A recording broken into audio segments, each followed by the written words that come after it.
Здравствуйте, друзья! С вами Роман Фат. И сегодня я хочу поговорить о тех, кто живет рядом.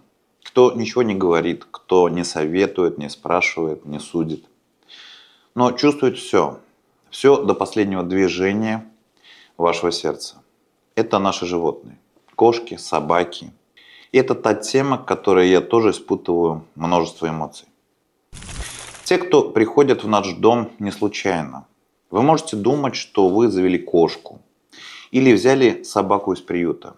Или купили щенка, потому что ребенок попросил. Но на самом деле это не вы выбираете. Это вас выбирают. Не всегда телом, иногда полем. Бывало у вас такое, что кот сам пришел и остался. Или собака на улице смотрела так, что вы не могли пройти мимо. Это не случайность. Это работа тонкого плана.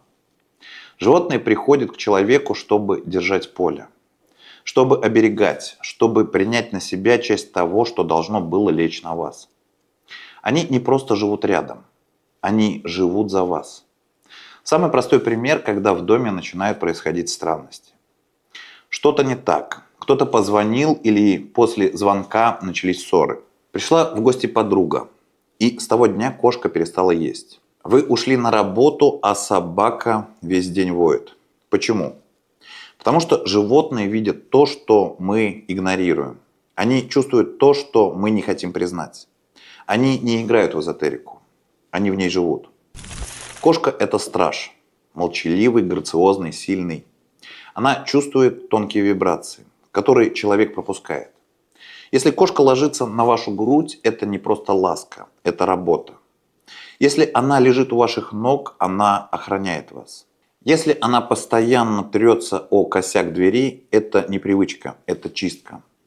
Особенно если она села и смотрит в одну точку, не двигается, не моргает, не реагирует. Это значит, что что-то в доме есть, и она держит это на себе.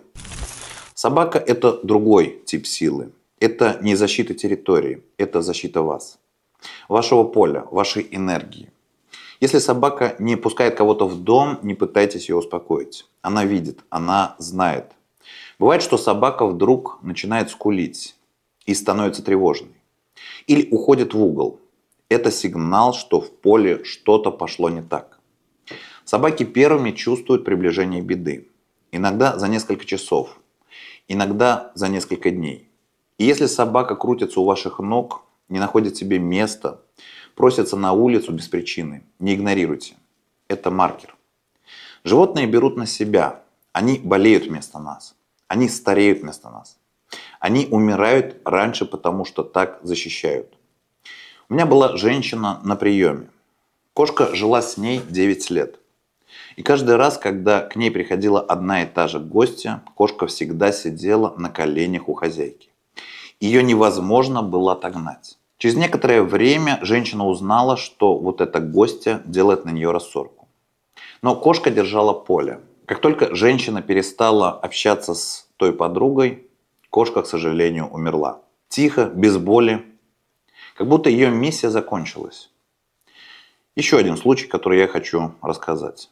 Молодая пара. Муж начал пить. Начал пить сильно, неожиданно. В доме была собака. Вдруг она стала агрессивной. Начала кидаться на мужа. Через месяц выяснилось, что на мужа сделали отворот. Собака это чувствовала и пыталась защитить хозяйку. Да, агрессивно, но по-другому она не умела. После чистки собака снова стала спокойной. Из поля семьи ушла агрессия, и собака стала прежней.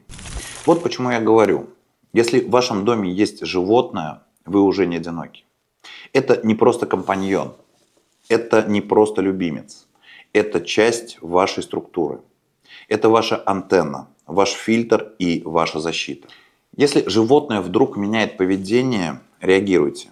Не обвиняйте его. Сначала почувствуйте, что изменилось в поле. Кто был в доме? Кто что сказал? Что вы почувствовали за день до этого? Животное – это индикатор. Точный, честный, без лишних фильтров. И если оно болеет, это не всегда ветеринар. Иногда это энергетическая перегрузка. Иногда это вы. Особенно если животное начинает болеть, когда вы в кризисе, когда у вас разрыв, потеря, тяжелый период. Кошка начинает кашлять или, к примеру, у собаки кожные проблемы. Это не случайность, это переход энергии. Что с этим делать? Первое. Благодарить. Не про себя, а вслух. Простые слова, настоящие. Не «спасибо, что ты есть», а «я чувствую, как ты меня бережешь. Спасибо тебе». Это работает. Второе. Не перекладывайте на животное все. Оно может взять часть, но не все. Свое поле очищайте сами. Убирайте негатив, чистите пространство, проводите диагностику, двигайтесь. Не ждите, что кошка все вытянет. Она может и вытянет, но потом не сможет вернуться. Третье. Если чувствуете, что животное на грани, помогите ему. Обратитесь к ветеринару, но и в дополнение есть простые способы. Чистки солью. Положите горсть под подстилку. Несколько капель святой воды в миску с водой. Лаванда рядом с лежанкой. Это все работает. И они не глупые, они все это понимают. И главное, не игнорируйте их сигналы. Если кошка вдруг начала спать в ногах, это не просто, что она так захотела. Это значит, что у вас ушло заземление. Если собака вдруг села и смотрит в стену, это не ей показалось. Это значит, что кто-то вошел. Может быть не телом, может быть через мысль, через слово, через вещь, но вошел. И она это держит. До последнего. До тех пор, пока вы не заметите. Иногда клиенты обращаются ко мне за помощью и говорят: я чувствую, что что-то не так, но никто мне не верит. Только моя кошка все время со мной. Только собака не отходит. И я всегда говорю, это уже достаточно для того, чтобы понять, что вы не одни. И последнее, о чем я хочу сказать. Если животное уходит, это не просто смерть, это завершение цикла. Оно ушло, когда почувствовало, что вы уже можете сами. Или когда поняло, что взяло слишком много на себя. Не плачьте долго, не держите, просто скажите: ты сделал для меня больше, чем я понимаю, и отпустите. Потому что на тонком плане оно с вами, оно не исчезло, оно стало частью вашего поля, вашей энергии, вашей памяти. Если однажды на улице вам встретится взгляд, глубокий, немой, знакомый, не удивляйтесь. Это может быть снова оно. В другом теле, в другой форме, но с тем же сердцем.